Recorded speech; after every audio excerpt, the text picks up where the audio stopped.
I was on the front lines of war in Iraq.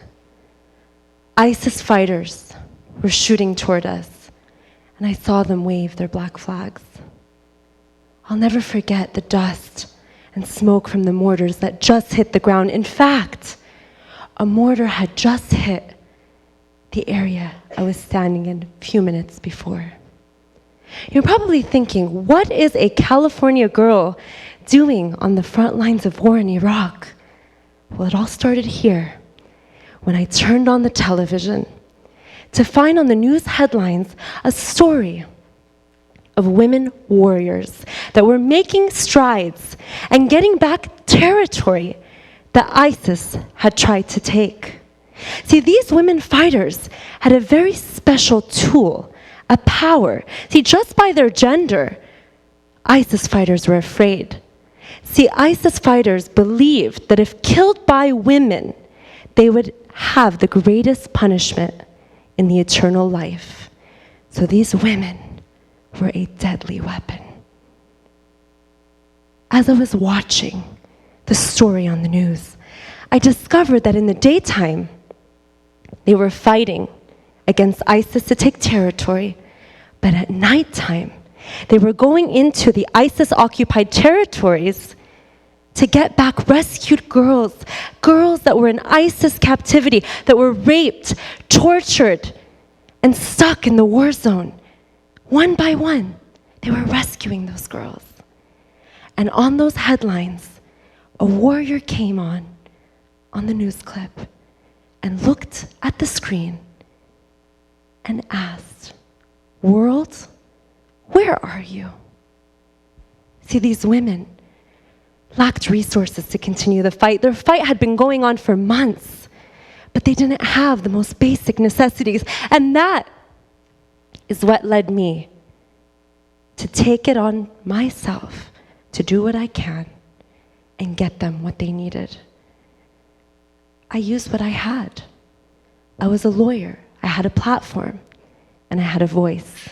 So I started connecting with community leaders, churches, schools, government officials, and I told them that these women needed help to continue the fight.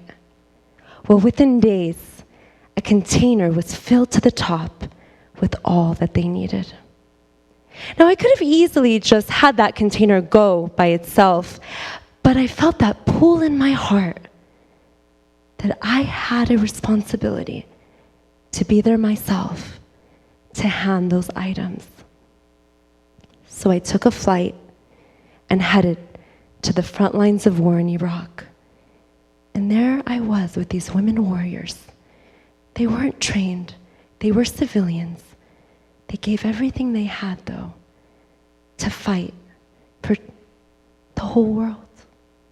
And I wanted to remind them with every handshake that they were not alone, that the world was standing with them as they fought for us. On those front lines, I met a 70-year-old grandmother named Hetta. Hetta had taken arms for the very first time in her life. So I asked her why she was fighting. Her answer was a list of all the grandchildren and children that had been kidnapped and still in the hands of ISIS. See, for her, taking on arms was a sacrificial act of love, and she would do anything at all costs to get her family back. Perfect love drives out all fear. See, in life, we have two choices. Choice number one is to look at darkness through a lens of hopelessness and despair, do nothing about the situation, and get stuck in that state of complacency. Or we can look at darkness as an opportunity to respond to the call to action, and like these women warriors, take action in love, courage, and fearlessness. And that is how we transform our world. For that 70-year-old grandmother حتة. She used what she had and did not focus on the darkness.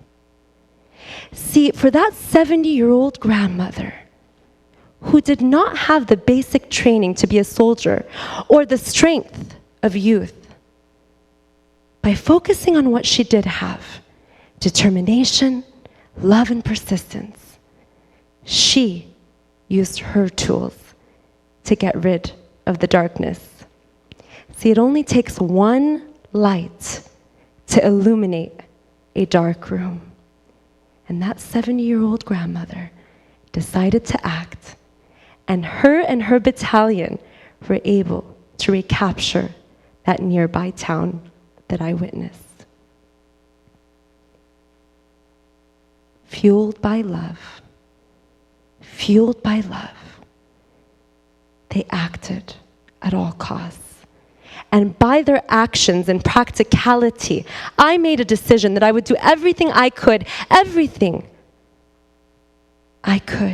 to make a difference. So I raised my voice and came to Iraq time and time again. On that next trip, I went to Iraq because I had heard that a large group of girls had come out of captivity. I brought a group of psychologists with me, and we went to a park to meet these young girls for the very first time. It was then when I learned of their tragic stories. They were teenagers, and in one day, their lives changed forever. They went to school that day and came home and got a knock on their door. On the other side of that door were foreign ISIS fighters. They took all the family members in the houses out to the street. And the young girls saw their fathers and brothers killed in front of their very eyes. And if that wasn't enough, they were then rounded up in buses, put in prison cells, and captor after captor would pick them up, rape them, and torture them in the midst of the war zone. Those young girls wanted to escape at all costs. They weren't just afraid of the rape. They were afraid of being bombed at any moment and being killed. In fact, many did die. They either were killed by the crossfire or decided to take their own lives because they couldn't handle the pain. Now here I was with a group of girls at a park that had survived, and I was expected to say something to give them hope. I remember thinking to myself, who am I? What do I have to offer them? My story can never compare. I'm not a psychologist. I'm not a trauma expert myself. What can I say? Well, it was then when I heard that whisper in my heart. Use what you have. All I had was a story, but that story was a light in darkness. See, when I was 13 years old, living in California, I came home one day and found my grandmother dead on the floor. I had tripped over her dead body. You can imagine I went through a severe trauma after that. Seeing counselors, trying to get over the nightmare that I had witnessed. And if that wasn't enough, a little bit later, my family decided to move us to Egypt. As an American of Egyptian descent, it may sound not so difficult. But see, I was going through so much trauma that by the time I got there, my situation was so severe that all I could think of was the darkness. I was stripped away from everything I knew, but for a reason. Because when I was there in Egypt, I realized that there were young girls my age that didn't have rights. that were oppressed. And the only difference between myself and them was that I was born in the United States of America. So with that freedom, I had a responsibility to fight for them. And as I was sharing that with those girls, I told them, if it wasn't for my story, I wouldn't be standing in front of you today. It was then when a young girl, a 16-year-old girl named Ikhlas, raised her hand and her head and said, whether I live or whether I die, I will do everything in my power to save my sisters out of captivity. See, Ikhlas had tried to kill herself twice, but failed both attempts, and realized that she was alive for a reason, and that she was going to fight with all that she had. So she raised her voice, and we captured her statement on video. I then came back to the United States and knocked on every door of congressional offices, and one congressman opened his door, used his platform and political power to hold one of the very first hearings that led to a declaration by the U.S. Congress that genocide had taken place. And the United States provided more aid than it ever had during that crisis. The congressman could have done nothing. He could have kept silent, but instead he chose to act. The congressman was one person. He used his platform. Ikhlas was one person. She used her story. I was one person. I used my advocacy skills. And together, we were able to ignite a light that changed the course of that community's history. And now I challenge you not to focus on the problems in this world in a way where you think they're too big. Don't look at darkness as if it's hopeless, but decide to be the change. By making that decision and acting, you will transform love. You will transform with love. You will transform with light, and you'll make a change. Look within yourself. Don't look at what you don't have, but what you do have. Sometimes the greatest resources and assets are staring us in the face. Use what you have, and fueled by love, you can take on the front lines in your own community. You can be the difference. Do not be impacted by what you see, but learn to create what you want to see for the future of our world.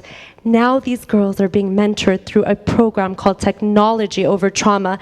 They are learning English, the universal language that allows them to have their own voice to advocate for themselves. It all started with an idea that my friends and I had to start a program to make a difference. And teacher by teacher, person by person, people got involved. And now we have a center in Iraq mentoring those girls. Through a little bit of mentorship, they made a difference. All you have to do is look within and remember, never look at the darkness, but realize that your voice can be that light. And it's when you have that realization that your light can radiate and break through all darkness.